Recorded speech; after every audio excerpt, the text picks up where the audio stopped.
வணக்கம். எம்சி தமிழரசன் கருணாகரன்.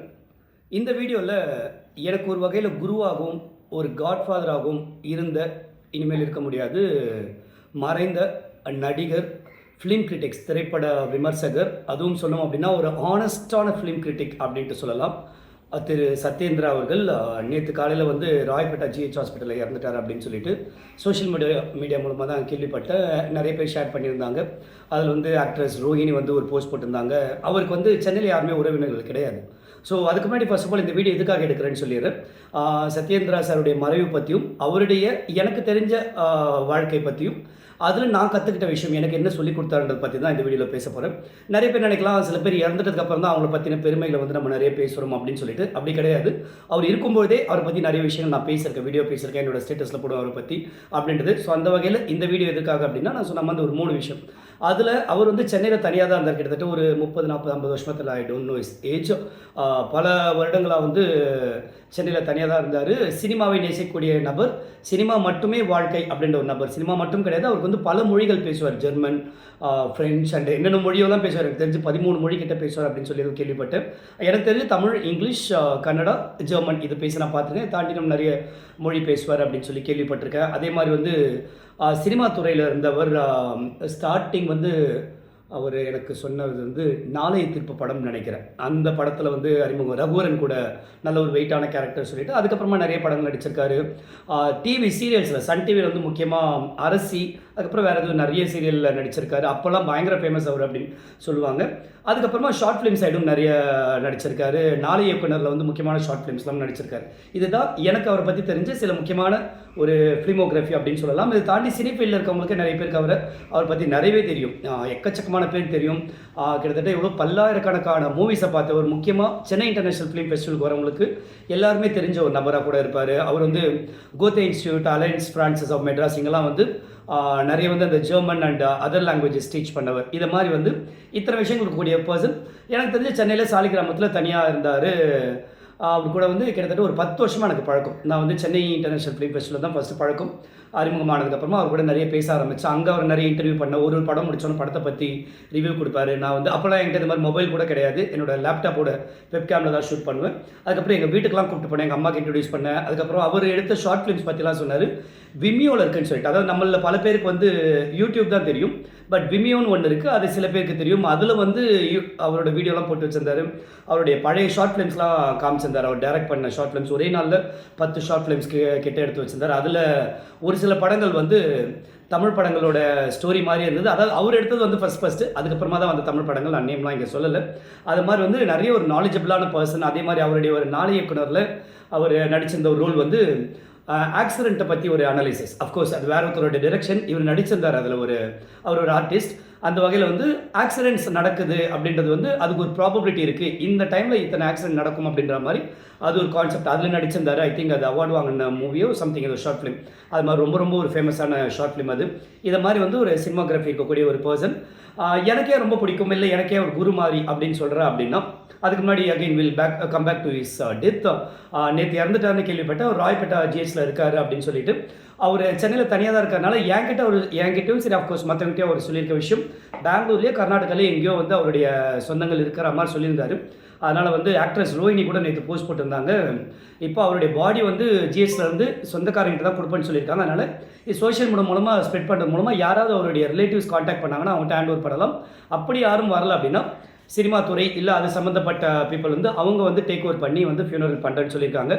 இப்போதைய ஸ்டேட்டஸ் வந்து ஏதோ ஒரு டீம் வந்து எடுத்து பண்ணுறேன்னு சொல்லியிருக்காங்க. இன்றைக்கி ஈவினிங்கோ இல்லை நாளைக்கு இருக்கும்னு நினைக்கிறேன் ஃபியூனரல். ஸோ இதுதான் அவரை பற்றி. ஸோ இந்த வகையில் இந்த வீடியோ உங்களுக்கு அவரோட ஃபியூனரலுக்கு முன்னாடி யாருக்காவது கிடைக்குது அப்படின்னா, உங்களுக்கு அவர் சம்மந்தப்பட்டிருக்கார் அப்படின்னா டெஃபினெட்லி ஃபியூனரலில் கலந்துக்கணும் அப்படின்னு சொன்னீங்கன்னா என்னோட ஃபர்தர் அப்டேட்ஸில் ஷேர் பண்ணுறேன். Please join that also. And அடுத்தது இது ஒரு செக்மெண்ட், அவரோட இறப்பு. ரெண்டாவதோட வாழ்க்கை பற்றி சொன்ன. மூணாவது முக்கியமாக இந்த வீடியோ எதுக்காக நான் பண்ணுறேன் அப்படின்னா, அவர்கிட்ட நான் கற்றுக்கிட்ட விஷயங்கள். இதை நான் இங்கே சொல்லும்போது மற்றவங்களுக்கும் அது பயனுள்ளதாக இருக்கும். ஏன்னா ஒரு மனிதர் வந்து இருக்கும்போதே நான் பேசுகிறேன் அவரை பற்றி, இல்லாதப்போ அவர் விட்டு சென்ற சில லெகசி, அந்த ஒரு விஷயம் இன்னும் 4 பேருக்கு யூஸ்ஃபுல்லாக இருந்தது அப்படின்னா அது கண்டிப்பாக அது அவர் வாழ்ந்த ஒரு வாழ்க்கைக்கு ஒரு அர்த்தமாக இருக்கும். அந்த வகையில் வந்து எனக்கே ஒரு குரு, ஒரு காட்ஃபாதர் அப்படின்னு சொல்கிறேன் அப்படின்னா, நான் அந்த பீரியடில் வந்து மீடியாவுக்கு வந்து ஆப்பர்ச்சுனிட்டி தேடின டைம். அப்போ தான் அவர் எனக்கு பழக்கம். அவர் என்ன பண்ணுவார்னா, அந்த பீரியடில் வாட்ஸ்அப்பில் கூட கிடையாது, என்கிட்ட இருந்தது. அவர்கிட்ட வந்து பட்டன் ஃபோன் தான். டெய்லி வந்து நியூஸ் பேப்பர் வாங்கிப்பார், என்னென்ன ஈவெண்ட்ஸ் நடக்குது, என்ன மாதிரியான ப்ரோக்ராம்ஸ் நடக்குதுன்னு சொல்லிட்டு எனக்கு ஃபோன் பண்ணுவார். மத்தியான நேரத்தில் ஃபோன் பண்ணுவார். நான் பைக் எடுத்துகிட்டு போயிடுவேன். ஏதாவது பாதி தூரம் பஸ்ஸில் வருவார். அவரை பிக் பண்ணிவிட்டு அந்த ஈவெண்ட் வென்யூக்கு போகும்போது ஒரு டீ குடிக்கிறது, அங்கே நிறைய பேர் அறிமுகப்படுத்துவார். முடிச்சுட்டு வரும்போது அகைன் ஒரு டீ, ஒரு டின்னர். இதுதான் எங்களுடைய லைஃப் ஸ்டைலாக இருந்தது. ஆல்மோஸ்ட் டெய்லி மீட் பண்ணல, ஒன்ஸ் இன் 2 days 3 days அப்படின்னு மீட் பண்ணுவோம். அவர் அந்த ஒரு 30-40 வருஷத்தில் சம்பாரிச்சு வச்ச அந்த ஒரு கான்டாக்ட்ஸ் இதெல்லாம் எனக்கு சர்வசாதாரணமாக எனக்கு கனெக்ட் பண்ணுவார். அதாவது ஒரு கூப்பிட்டு போகக்கூடிய இடம்லாம் ஒரு சின்ன ஒரு சின்ன ஒரு ட்ராமா தியேட்டராக இருக்கும், இல்லை கலாக்ஷேத்ரா மாதிரி ஒரு பெரிய இடமா இருக்கும், பார்க் ஹோட்டல் மாதிரி, ஸ்டார் ஹோட்டல்ஸ் அது மாதிரி நிறைய இடத்துக்கு கூப்பிட்டு போவார். அங்கே போய் பார்த்தா பெரிய பெரிய ஆட்கள் வந்து சர்வசாதாரணமாக அவர்கிட்ட பேசுவாங்க, ஹாய் சத்யேந்திரா அப்படின்வாங்க, இன்க்ளூடிங் ஃபாரின் டெலிகேட்ஸ். அது மாதிரி பார்த்தீங்கன்னா அப்போ தான் எனக்கு தெரிஞ்சு அவரோட ஒர்க் எவ்வளோ பெரிய கான்டாக்ட்ஸ் எல்லாம் அவர் சம்பாதிச்சு வச்சிருக்காருன்னு சொல்லிட்டு. ஆனால் ரொம்ப ரொம்ப ஆனஸ்டான ஒரு ஃபிலிம் கிரிட்டிக்காக இருந்தவர். இன்ஃபேக்ட் சில நேரத்தில் எனக்கும் அவருக்கும் மாற்று கருத்துலாம் இருக்கும். நான் சொல்லுவேன், சார் ரொம்ப ஸ்ட்ரெயிட் ஃபார்வர்டாக வந்து பேசாதீங்க சார், கொஞ்சம் பாலிஷாக பேசுங்க. ஸ்ட்ரெயிட் ஃபார்வர்டாக பேசுறதுனால உங்களுக்கு இண்டஸ்ட்ரியில் நிறைய எதிரிகள் உருவாகிறாங்கன்னு.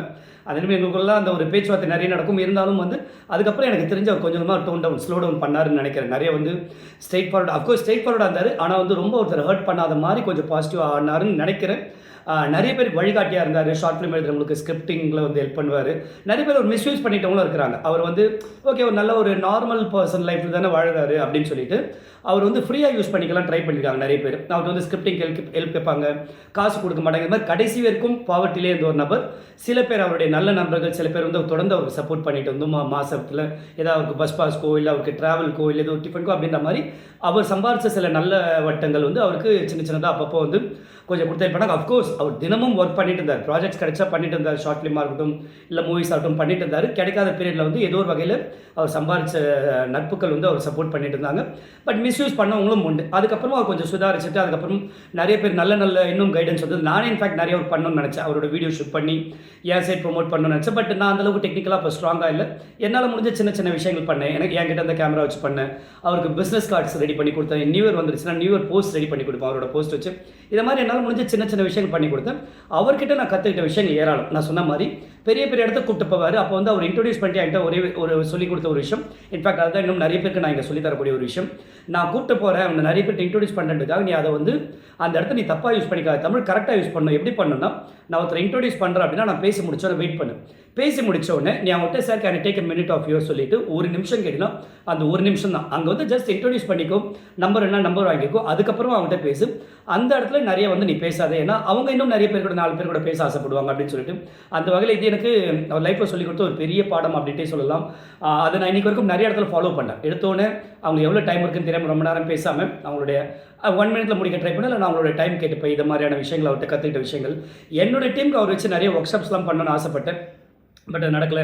அதே மாதிரி ஷார்ட் ஃபிலிம்ஸில் இது எடுக்கணும்னு அவர் ஆசைப்பட்டார். அதுக்கு நான் சப்போர்ட் பண்ணிச்சு. நடக்கல. சில விஷயங்கள் அஃப்கோர்ஸ் எல்லாமே நடக்கும்னு சொல்ல முடியாது. ஏதோ முடிஞ்ச அளவுக்கு கூட இருக்கவங்களாம் என்னெல்லாம் சப்போர்ட் பண்ண முடியும் பண்ணும். அவரும் அவருடைய ஆட்காலம் வரைக்கும் சினிமாவுக்காக என்னெல்லாம் பண்ண முடியுமோ எல்லாமே பண்ணார். சென்னை இன்டர்நேஷனல் ஃபிலிம் ஃபெஸ்டிவல் மட்டும் கிடையாது, கேரளாவில் நடக்கும்போது போவார், கோவாவில் நடக்கும்போது போவார். அது மாதிரி சர்வசாதாரணமாக எல்லா இடத்துக்கும் வந்து இருக்கக்கூடிய காசு வச்சு எப்படியோ அட்ஜஸ்ட் பண்ணிலாம் போயிட்டு வரக்கூடிய நபர்.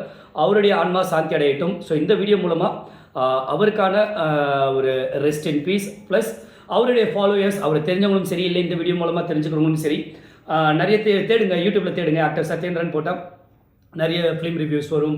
அவருடைய லைஃப் பற்றி நிறைய விஷயங்கள்லாம் இருக்கும். அண்ட் அவருடைய ஒரு முக்கியமான ஒரு அச்சீவ்மெண்ட், ஒரு 25-30 years பேக் வந்து எடிட்டராக டேரக்டராக தெரியல, லெனின் அவருடைய டைரக்ஷனில் வந்து நாக் அவுட் சொல்லிட்டு ஒரு ஷார்ட் ஃபிலிம் ஏதோ சொல்லுவார். அதில் டெட் பாடியாக கிட்டத்தட்ட எவ்வளோ நேரம் நடிச்சிருக்கணும். That is one of is achievement என்பார். பட் அந்த வீடியோ எங்கேயுமே வெளியே கிடைக்கல. அவர் நிறைய விஷயங்கள் சொல்லி கேள்விப்பட்டிருக்கேன். சில விஷயங்கள் அஃப்கோர்ஸ் நான் பார்த்துருக்கேன், ஆன்லைன்லையும் தேடி பார்த்துருக்கேன். ஸோ அந்த வகையில் வந்து ஒரு டேலண்டடான ஒரு பர்சன். ஸோ அவர்கிட்ட நம்மளால் என்னென்ன விஷயங்கள் கற்றுக்க முடியுமோ அதெல்லாம் கற்றுக்கிட்டு let's grow in your life. Once again திரு சத்யேந்திரா அவர்கள் என்னுடைய குரு, காட்ஃபாதர், அவங்களுக்கு ரெஸ்ட் இன் பீஸ்.